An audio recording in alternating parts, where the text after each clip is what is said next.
Sir, आज माननीय प्रधानमंत्री नरेंद्र मोदी को करीब से सुनने का और वर्चुअली जो है उनके साथ जुड़ने का मौका मिला और कहीं ना कहीं जो है उन्होंने देश के युवाओं को एक संदेश भी दिया। किस नज़रिए से आप देखते हैं?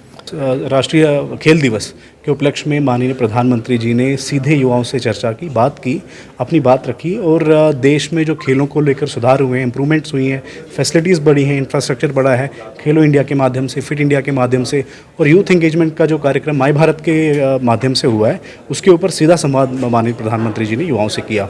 और इस कार्यक्रम का सबसे मुख्य जो आपने थीम अट्रैक्शन देखी होगी वो यूथ के आइडियाज़ थे, जो यूथ ने यहाँ पे आइडियाज़ प्रेजेंट किए honourable minister of state doctor Jitendra Singh के सामने। और आपने देखा कैसे डॉक्टर साहब ने, मिनिस्टर सर ने किस तरीके से उनका जवाब दिया, कैसे अपने आइडियाज़ उनके स्वीकार किए और उसमें वैल्यूडेशन की और उन्होंने नोट भी किए। और इसके ऊपर मैं आपको बता दूं, जो बेस्ट आइडियाज़ होते हैं उनकी ऊपर पॉलिसी बनती है, सरकार पॉलिसी बनाएगी और जो पॉलिसी का नाम होगा वो उस युवा के नाम पे रखा जाएगा। तो एक तरीके से युवाओं को नीति के साथ भी जोड़ना है, ये भी एक बहुत मुख्य उद्देश्य है। और जिस तरह से अगर हम टैलेंट की बात करते हैं, हमारे छोटे से गांव से लेकर शहर तक कोने कोने में जो है टैलेंट है, लेकिन कहीं ना कहीं जो है मौक़ों की बात करें तो कहीं ना कहीं उसमें कमी नज़र आती है। किस तरह से जो है बेटर प्लेटफॉर्म्स जो है हमारी सरकार क्या इनिशिएटिव उठाए ताकि हर युवा को जो है मौका मिल सके? जैसे कि आप देख सकते हो आज के जो हमारा कार्यक्रम हुआ खेल की बात पीएम के साथ, उसमें भी खेलो इंडिया का जो कि ग्रास रूट लेवल पर भी काम कर रही है, ग्रास रूट लेवल पर भी युवाओं को मौका दे रही है। इसी के साथ साथ जैसे कि हमारे जो आज के सर थे MOS सर, उन्होंने भी बताया कि जैसे सांसद खेल महोत्सव भी चलता है। इस तरह की काफ़ी सारी एक्टिविटीज़ हैं जो युवाओं के लिए चल रही हैं। ग्रास रूट लेवल से उनको ऊपर उठाने के लिए साई के खेलो सेंटर्स भी हैं और भी काफ़ी तरह के स्कीम्स हैं जो कि जिसका युवा लाभ ले भी रहे हैं और आगे भी लेते रहें, ताकि हम लोगों को एक अच्छा युवा और ओलंपिक्स में भी एक अच्छे मेडल्स की उम्मीद भी हो और वो लेकर भी आएँ। श्रेया मेरे साथ हैं, आइए इनसे जाने की कोशिश करते हैं। श्रेया जी, सबसे पहले तो आपको बहुत बहुत शुभकामनाएं जिस तरह से एशियन गेम्स में आपकी सिलेक्शन हुई है और साथ साथ में आज आपको मौका मिला माननीय प्रधानमंत्री नरेंद्र मोदी से वर्चुअली जो है इंटरेक्ट करने का। क्या सुझाव जो है आप देना चाहते हैं? क्या जो है आपने आज ऑब्जर्व किया जो माननीय प्रधानमंत्री ने आह्वान किया?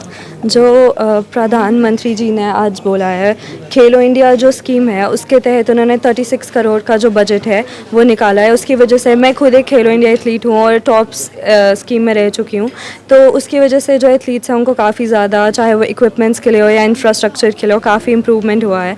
इवन इन वुमेन पार्टिसिपेशन, अभी अस्मिता लीग शुरू की है उन्होंने काफ़ी देर से, जिससे वुमेन पार्टिसिपेशन 6 लाख प्लस हो चुका है। और रूरल एरियाज़ में भी टैलेंट स्काउटिंग, टैलेंट हंटिंग, ये सब की वजह से काफ़ी ज़्यादा जो स्पोर्ट्स का इंफ्रास्ट्रक्चर, पूरा ओवरऑल इकोसिस्टम है वो इम्प्रूव हो रहा है। एंड इवन लाइक 2030 में कॉमनवेल्थ गेम्स इंडिया में हो रहा है, उसकी वजह से भी ओवरऑल इकोसिस्टम बहुत ज़्यादा इम्प्रूव होगा।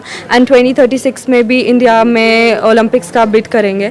तो जो प्रधानमंत्री जी का, माननीय प्रधानमंत्री जी का पूरा योगदान है वो स्पोर्ट्स के लिए काफ़ी बढ़ रहा है। और जिस तरह से रुझान की बात करें, अब युवा जो है कहीं ना कहीं स्पोर्ट्स में, एथलीट्स में जो है उभर रहे हैं, आगे आ रहे हैं, तो क्या संदेश जो है युवाओं के लिए रहेगा जो अभी भी जो है स्पोर्ट्स से थोड़े से कटे हुए हैं? मैं यही बोलूँगी, अभी तो मतलब पढ़ाई भी करिए पर स्पोर्ट्स में भी, चाहे आप प्रोफेशनली नहीं खेल रहे पर अपने फिटनेस के लिए आप एक कोई भी स्पोर्ट चुनिए और उसमें करिए। उसकी वजह से आप जो ड्रग्स हैं उससे भी दूर रहेंगे और मतलब आपको थोड़ा टाइम तो ऑब्वियसली मिलता होगा पढ़ाई के अलावा भी, आप फ़ोन वगैरह से डिस्ट्रैक्ट होने के सिवाय आप प्लेग्राउंड में जाइए, कोई खेलिए, आपका टीम बॉन्डिंग बढ़ेगा, ओवरऑल आपको पर्सनालिटी डेवलपमेंट भी होगा। आपको लगता है कि अब स्कोप जो है काफ़ी ब्राइट हो रहा है? हाँ जी, काफ़ी ज़्यादा ब्राइट हो रहा है। गवर्नमेंट के थ्रू जो माइंडसेट है वो बदल रहा है इंडिया का अब। Thank you. जैसे कि हम सभी को पता है कि ऑनरेबल प्राइम मिनिस्टर जो है वो काफ़ी अच्छे इनिशिएटिव्स ऑलरेडी ले रहे हैं। एंड सिंस हम अब टाइम जो है वो सोशल मीडिया का भी बहुत ज़्यादा है, उसके थ्रू और उसके मीडियम से भी बहुत अच्छे से जो लोगों तक अपना मैसेज पहुंचा रहे हैं। एक रिक्वेस्ट है कि जैसे काफ़ी ज़्यादा ग्रास रूट लेवल पे रूरल एरियाज़ में कुछ बच्चे होते हैं जिनके पास बहुत ज़्यादा टैलेंट होता है जिनके अंदर, लेकिन वो कहीं ना कहीं आइडेंटिफाई नहीं हो पाता है क्योंकि उनके रिसोर्सेज की कमी होने के कारण। तो बस यही एक रिक्वेस्ट है कि ना सिर्फ अर्बन एरियाज़ में भी, रूरल एरियाज़ में भी उतनी इक्वल अपॉर्चुनिटीज़ बच्चों को दी जाए और उनका टैलेंट आइडेंटिफाई किया जाए। देखिए, एक बहुत इंपॉर्टेंट इवेंट है आज। I would rate it as a historical event because the honourable prime minister himself has come out to speak to the sports persons of the country और सबके साथ उन्होंने बात की, एक रोड मैप शेयर किया और किस तरह सरकार खेलों को प्रोत्साहन दे रही है, खासकर यंगस्टर्स के लिए जो टैलेंट सर्च का प्रधानमंत्री जी ने ऐलान किया। I think these are very progressive initiatives of the prime minister. और जब प्राइम मिनिस्टर के लेवल पे एक पर्सनालिटी आके खेल को सपोर्ट करती है, खेलों के प्रति अपना समर्थन गवर्नमेंट शो करती है और जो हमारे स्पोर्ट्समैन हैं उनको इनकरेज करती है, तो इसका एक बहुत अच्छा इफेक्ट जाता है। और आपने देखा कितना इंथुजियाज़म था स्पोर्ट्स पर्सन्स में, और जिन्होंने यहाँ जम्मू IIM में अटेंड किया। सर टैलेंट की बिल्कुल कमी नहीं है, लेकिन कहीं ना कहीं हम इंफ्रास्ट्रक्चर की बात करें या फिर अगर हम कहें कि चांसेस की बात करें, उसमें ज़रूर कमी जो है वो दर्ज की जाती है। किस तरह से जो है 2036 की बात करें, जो ओलंपिक्स आ रहा है, उससे पहले कॉमनवेल्थ आ रहा है, किस तरह से जो है हम अपने टैलेंट को और प्रमोट कर सकते हैं? देखिए, जिस तरह की पहल आज ऑनरेबल प्राइम मिनिस्टर ने की है इस खेल संवाद से, सबसे अच्छी बात यह है कि खिलाड़ियों से पूछा जा रहा है कि उनकी क्या परेशानियां हैं, उनकी क्या अपेक्षाएं हैं और किस तरह खिलाड़ी जो है अपने फ्यूचर को बनाना और संवारना चाहते हैं।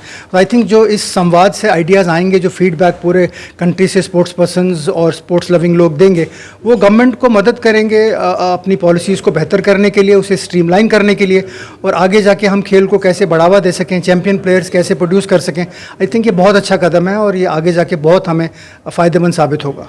देश के लाखों युवाओं के साथ साथ IIM स्टूडेंट्स और जम्मू के एथलीट्स को आज मौका मिला माननीय प्रधानमंत्री नरेंद्र मोदी से वर्चुअली जुड़ने का, और माननीय प्रधानमंत्री ने फिटनेस की, स्पोर्ट्स की और देश में भविष्य की घटनाओं को लेकर, गतिविधियों को लेकर जो है युवाओं से आह्वान किया। और हमारे युवाओं की बात करें तो उन्होंने भी जो है अपने आइडियाज़ जो हैं वो शेयर किए। कहीं ना कहीं जो है हर युवा जो है अब प्रेरित हो रहा है, और माननीय प्रधानमंत्री जिस तरह से विकसित भारत की बात करते हैं या फिर जिस तरह से यहाँ पर 2036 में ओलंपिक्स जो है वो यहाँ पर होने वाला है, कहीं ना कहीं जो है युवा जो है इस दिशा में कदम आगे बढ़ा रहे हैं, और जो माननीय प्रधानमंत्री का विजन है उस पर जो है अग्रसर होकर आगे बढ़ने के लिए पूर्ण रूप से तैयार है। फिलहाल करण सिंह और मुझे यानी रितेश गुप्ता को दीजिए इजाजत। नमस्कार।